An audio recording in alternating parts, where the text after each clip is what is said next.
Hola a todos, Dios con ustedes. Hoy tendremos una entrega que para mí es muy especial. Una santa que ha congregado a muchos devotos a su lado. Es Santa Bernardita de Subirois. María Bernarda Subirós, más conocida como Bernadette Subirois,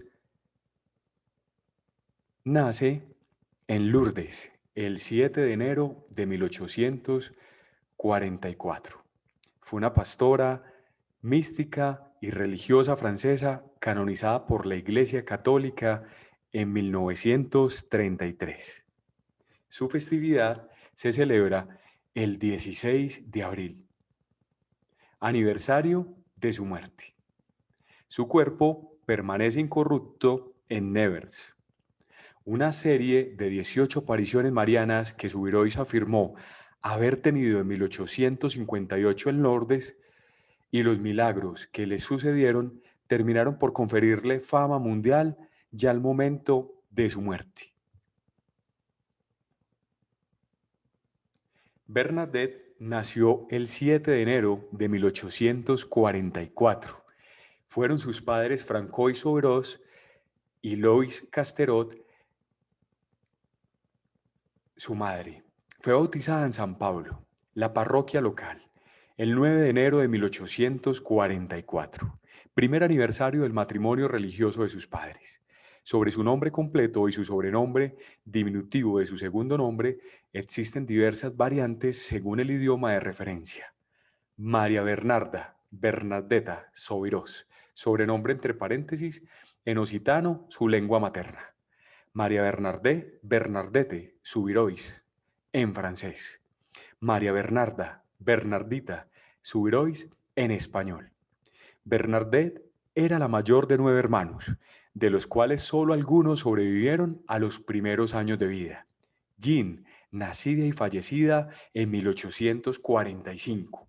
Marie, también llamada Toinette, nace en 1846 y fallece en 1892. Jean-Marie, 1848 y fallece en 1851. Jean-Marie, 1851-1919. Tenían el mismo nombre estas dos hermanas. Justin, 1855-1865, 10 años. Pierre, 1859-1931. Jean, nacida y fallecida en 1864.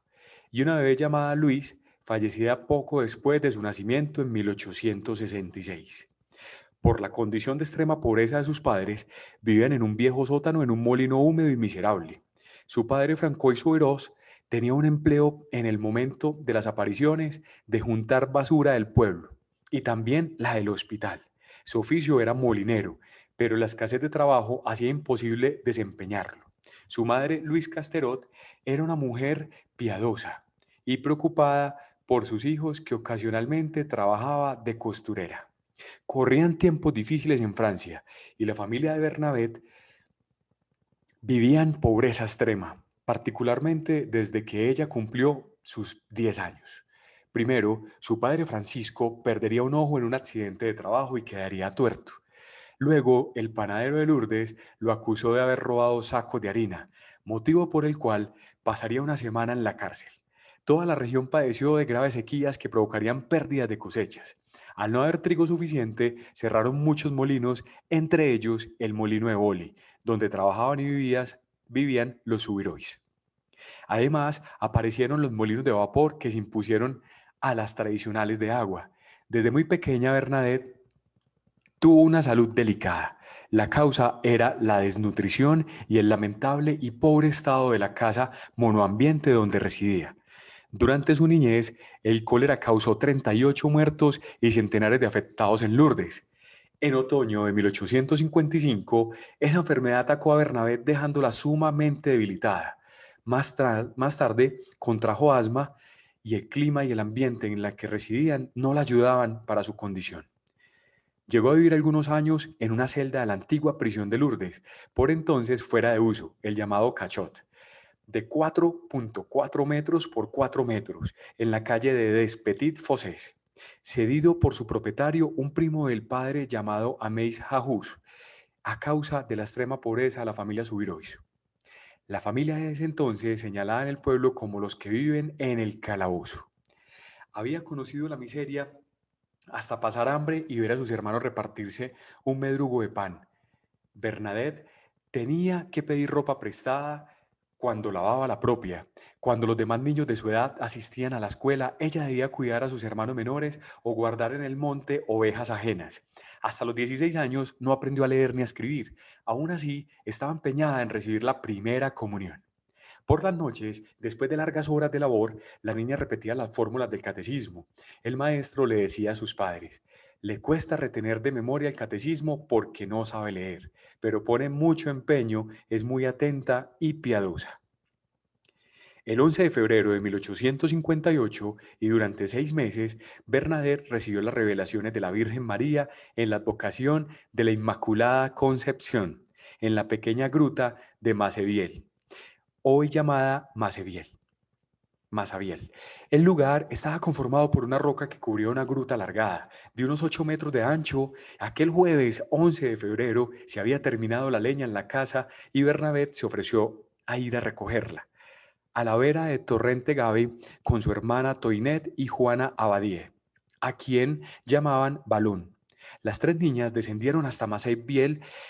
Según su relato, Bernabé oyó un fuerte rumor de viento, pero al volverse vio de que todo estaba tranquilo y que los árboles no se habían movido. Por segunda vez oyó el mismo rumor. Entonces en el interior de la gruta vio una jovencita que en su 16ª aparición se identificaría como la Inmaculada Concepción. Así lo narró Bernadette en la primera comunión. En la abertura de una roca llamada Cueva Macebiel, vi a una joven, creyendo engañarme. Me restregué los ojos, pero alzándolos vi de nuevo a la joven que me sonreía y me hacía señas de que me acercase.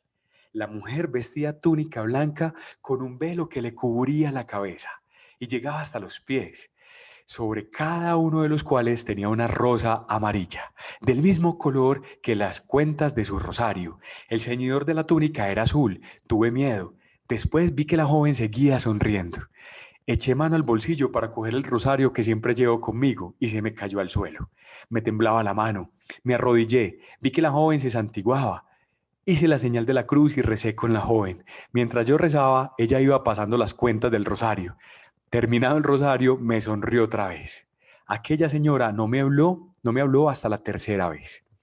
La joven a la quien Bernabé llamó aquella, más precisamente aquero, que en la normativa estándar actual se expresa como acuera, y después señora o petito damiselo, que en la normatividad actual se expresa como petita damisela, se le presentaría 18 veces en la tercera aparición. El 18 de febrero, Bernabé le preguntó su nombre. La señora no se lo dijo de momento y le propuso una cita diariamente 15 días.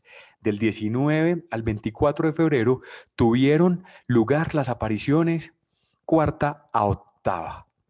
La señora y Bernadette se hablaron en confidencia, mientras las autoridades acusaban a la pequeña joven de perturbar el orden público y la amenazaban con enviarla a la cárcel. La niña siempre mantuvo una consistente actitud de calma durante los interrogatorios, sin cambiar su historia ni su actitud, ni pretender tener un conocimiento más allá de lo dicho respecto a la visión descrita.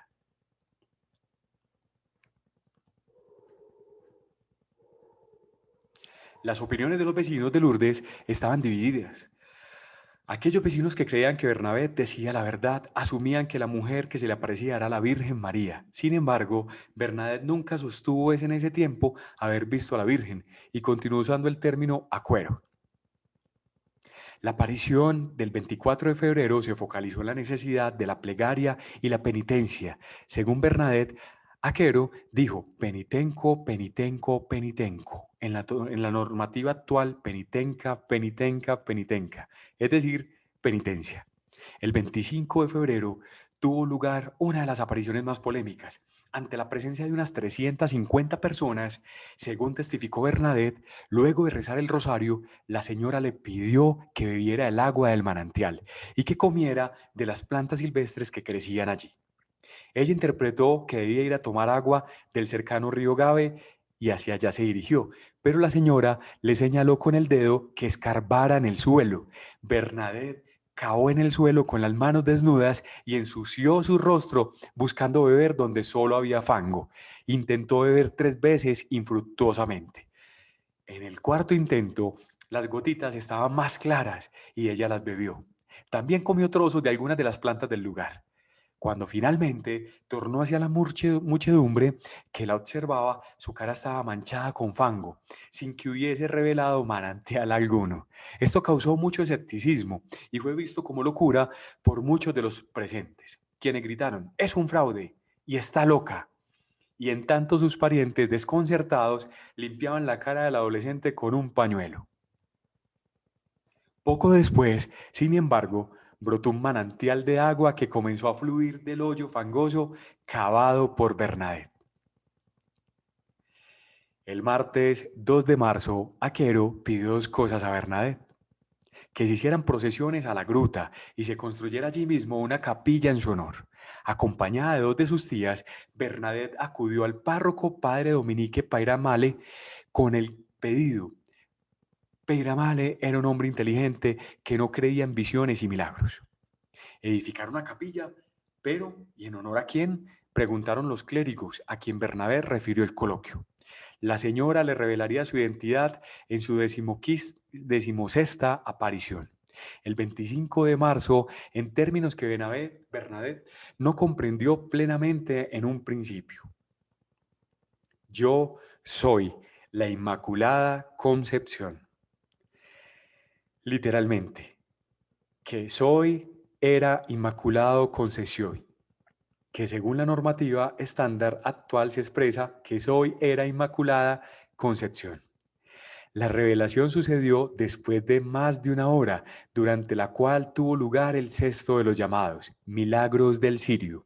Bernadette sostenía un cirio encendido. Durante la visión, el cirio se consumió y la llama habría entrado en contacto directo con su piel por más de 15 minutos, sin que produjera en ella ningún signo de dolor o daño visual. Fueron testigos de ello numerosas personas, entre ellas el médico de la ciudad, doctor Pierre Romani Dussault, quien tomó el tiempo y posteriormente la documentó. Bernadette refirió la revelación de la identidad de Aquero al clero, ante todo al padre Peiramale, párroco de Lourdes, también abate Pene, al abate Serrés, al abate Pomián. Se sucedieron interrogatorios permanentes incisivos de parte de diferentes autoridades civiles francesas y autoridades eclesiásticas de la Iglesia Católica. En efecto, Bernadette poseía poca instrucción, como la mayoría de su pueblo, y las dudas acerca de su capacidad para haber leído o inventado semejantes palabras valieron la atención del sacerdote del lugar. 3 años antes, el 8 de diciembre de 1854, la Iglesia Católica, en la figura del Padre Pío IX, había explicitado el dogma de la Inmaculada Concepción, que sostiene la creencia de que la Virgen María, Madre de Jesús, a diferencia de todos los demás seres humanos, fue preservada inmune de toda mancha de culpa original desde el primer instante de su concepción.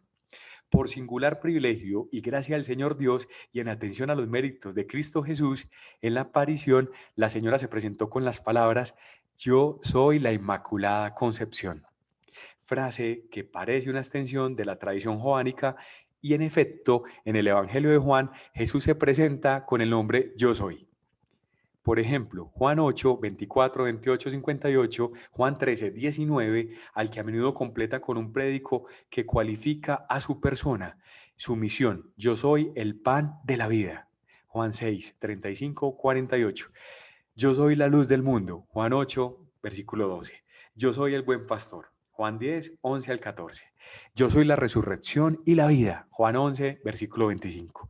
Yo soy el camino, la verdad y la vida. Juan 14, versículo 6.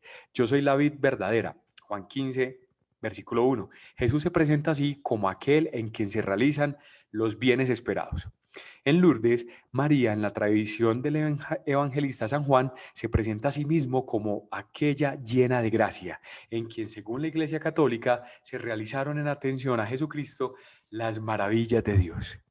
Yo soy la Inmaculada Concepción. El manantial de agua encontrado por Bernabé por indicación de la Virgen resultó ser fuente de numerosos hechos extraordinarios. El agua fue analizada por laboratorios independientes que no encontraron ningún elemento extraño. Es agua potable, similar a cualquier agua de los Pirineos. Si bien posee un alto contenido en sales minerales, no contiene nada fuera de lo ordinario que justifique los milagros que se le atribuyen, la curación de los enfermos crónicos o incluso terminales. De hecho, en Lourdes se pueden consultar el archivo de curaciones. Los estudios son llevados a cabo minuciosamente por le Bureau dos Constantitio Medicales y le Comité Medical Internacional de Lourdes. En ese lugar se levantó el santuario de Lourdes, donde desde entonces han ocurrido numerosas curaciones inexplicables por la ciencia. La talla de la Virgen colocada en la gruta fue esculpida por Joseph Hopkins Favis, 1812-1886. Muerte, profesor de la Academia de las Ciencias, las Artes y las Letras de Lyon. Entre finales de 1863 y comienzos de 1864, en referencia a la Virgen, Bernabé solía decir: jamás he visto una mujer tan hermosa. El artista debió realizar distintas correcciones a su obra, en la que Bernabé no reconocía a la señora de las apariciones. Ya en otras ocasiones, ante los modelos de estatuas sobre los que se le había pedido su opinión, Bernabé había exclamado: «Madre mía, cómo se os desfigura». Cuando vio la imagen terminada que representaba la Inmaculada Concepción, esculpida en mármol de Carrara, Bernabé dijo: «Sí, está hermosa, pero no es ella». En efecto, la estatua, siguiendo los cánones estéticos de su época, más que las indicaciones de Bernabé, no reflejaba la sonrisa, la sencillez, la humildad, la belleza y la naturalidad que Bernabé señalaban tenía la Virgen. De hecho, a Fabisch se le olvidó incluir el rosario de la Virgen, que fue añadido más tarde. Dijo la santa: «Tenía un rosario como el mío». Por eso las primeras estatuas producidas en Lourdes tenían un rosario de 6 decenas como el de la Santa Brígida que usaba la vidente. A la estatua se le añadió uno de 5 decenas. El último interrogatorio ante la comisión eclesiástica presidida por Bernabé Severé Laurens, obispo de Tarbes, tuvo lugar el 1 de diciembre de 1860. El anciano obispo terminó emocionado al repetir Bernabé el gesto y las palabras que la Virgen hiciera el 25 de marzo de 1858. Yo soy la Inmaculada Concepción. El 18 de enero de 1862, el anciano obispo de Tarbes publicó la carta pastoral con la cual declaró que la Inmaculada Madre de Dios se había parecido verdaderamente a Bernabé. Tras las apariciones, a partir del 15 de julio de 1860, Bernadette fue acogida en el hospicio por las religiosas, hermanas de la Caridad de Nevers. Bernadette dejó la casa y permaneció como enfermera 2 años, entre ellas 1861 y 1862. En agosto de 1864 solicitó ser admitida en la comunidad de hermanas de la Caridad de Nevers y en julio de 1866 comenzó su noviciado en dicha congregación. En septiembre de 1866, el asma del que siempre había padecido se agravó. El 25 de octubre recibió la unción de los enfermos y al agravarse la enfermedad pronunció los votos in articulo mortis. Sus fuerzas estaban al límite, de modo que al no poder pronunciar la fórmula, Monseñor Farcade la pronunció en ella, a su nombre. En 1867 se recobró y el 30 de octubre de ese año hizo su profesión religiosa de las manos de Monseñor Forcade. La cena de su profesión religiosa, concertada con la superiora Madre Josefina Inben, se hizo famosa, mientras que todas las novicias, después de la profesión, recibieron el crucifijo, el libro de las Constituciones y la carta de obediencia. Bernabé no recibió nada. La Madre Josefina dijo, explicándose: «No hace nada bien». Increíble. Entre las monjas, Bernadette sufrió no solo por su mala salud, sino también porque la superiora no creía ni en sus visiones ni en sus dolencias. Desde octubre de 1875, la historia de Bernadette se confunde con la historia de sus enfermedades. La joven Bernarda cojeaba y fue reprendida varias veces. Incluso la priora no la dejaba salir de su celda, pues decía que quería llamar la atención. En diciembre de 1877 se vio precisada de guardar cama por dolores en una rodilla. En febrero de 1878 tuvo una recaída de asma y sufrió vómitos de sangre. A partir de diciembre de 1878 permaneció definitivamente en cama. La realidad era otra de la que suponía la madre superiora. Bernadette sufrió un tumor en su pierna, más concretamente de tuberculosis ósea diagnosticada en su último estudio, extremadamente dolorosa. No por ello había cejado en su trabajo. Se había dedicado a ser enfermera y sacristana durante los 9 años que compartió con las hermanas de la congregación, hasta que no pudo más por los agudos ataques de asma y la enfermedad que padecía. Poco tiempo después, antes de morir, llegó un obispo que iba camino de Roma. Bernadette escribió una carta al Papa para que le enviara una bendición. El obispo llevó la carta a Roma y al regresar de la Santa Sede le trajo una especial bendición de León XIII y un crucifijo de plata que le enviaba de regalo. Era el 15 de abril de 1879. Toda esa semana, Bernadette había sufrido mucho por las llagas de decúbito. Al día siguiente, el 16 de abril de 1879, con apenas 35 años, murió a las 3:15. Sus últimas palabras fueron: la he visto otra vez, qué hermosa es. Madre, ruega por mí que soy pecadora. Los funerales de Bernadette fueron notables. Las palabras que corrieron en boca de todos fueron: la santa ha muerto. Inhumada en la capilla de San José de la Casa Madre, asistió una inmensa muchedumbre llegada de toda Francia. El proceso diocesano sobre la heroicidad de sus virtudes se abrió el 20 de agosto de 1908. El 2 de septiembre de 1909, su cadáver fue desenterrado y hallado en perfecto estado de conservación. No obstante, el crucifijo y rosario que llevaban en las manos se encontraron cubiertos de óxido. El 25 de agosto de 1913, Pío X inició el proceso de beatificación en Roma, que retrasado por la Primera Guerra Mundial se reanudó el 17 de septiembre de 1917. El 14 de junio de 1925, Pío XI proclamó beata a Bernadette. En el año de su beatificación se realizó una segunda exhumación de su cuerpo que seguía sin descomponerse. El cuerpo estaba y permanecía incorrupto, aunque muchas manchas y decoloración en la piel, probablemente como resultado de su exposición al aire durante los 46 años posteriores a su entierro. Por ello, con un molde del rostro y fotos de la religiosa, la empresa de Pierre Imans fabricó tenues cubiertas de cera para el rostro y las manos que le fueron colocadas antes de su traslado al convento de Nevers, el 25 de junio. Luego el cuerpo fue ubicado en la capilla que hoy lleva su nombre, perteneciente al antiguo convento de San Gilbert de Nevers y depositado en un relicario de cristal, donde es objeto de visitas, peregrinaciones hasta hoy. No obstante, es momificada. Finalmente, el 8 de diciembre de 1933, durante el Año Santo de Redención y Jubileo Extraordinario, Pío XI proclamó Santa Bernadette de Subirois, la hija del pobre molinero de Boli. El texto solemne de la canonización pronunciado por el Papa fue: en honor de la Santísima e Indivisible Trinidad, para la exaltación de la fe católica y para el incremento de la religión cristiana, con la autoridad de nuestro Señor Jesucristo, de los bienaventurados apóstoles Pedro y Pablo, y la nuestra, después de madura deliberación y habiendo implorado la ayuda divina, al parecer de nuestros venerables hermanos, los cardenales de la Santa Iglesia Romana, los patriarcas, los arzobispos y obispos, declaramos y definimos santa a la beata María Bernarda Subirois y la escribimos en el catálogo de los santos, estableciendo que su memoria será piadosamente celebrada todos los años en la Iglesia Universal el 16 de abril, día de su nacimiento para el cielo. Cierro sus palabras.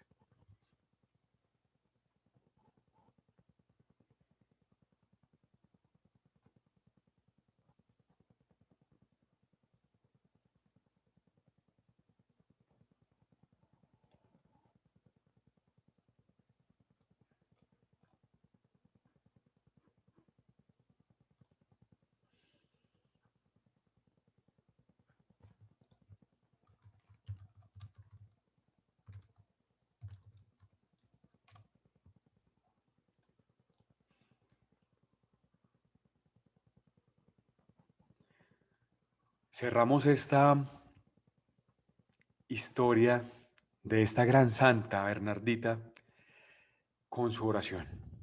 Acuérdate, oh bienaventurada Bernardita, acuérdate que la Virgen te dijo en la gruta, ruega por los pecadores, para que se conviertan y hagan penitencia. Ruega por mí, pecador, para que Dios perdone mis pecados. Ruega por mí a María Inmaculada, pues confío en que te concederá cuanto le pidas, porque fuiste su confidente en la gruta de Lourdes. Así como ella te prometió hacerte feliz en el otro mundo, te concederá que hagas felices a los que devotamente acudan a ti. A ti pues, acudo humildemente, suplicándote, no me dejes ni me abandones, hasta verme contigo en el cielo. Amén. Santa Bernardita, ruega por nosotros.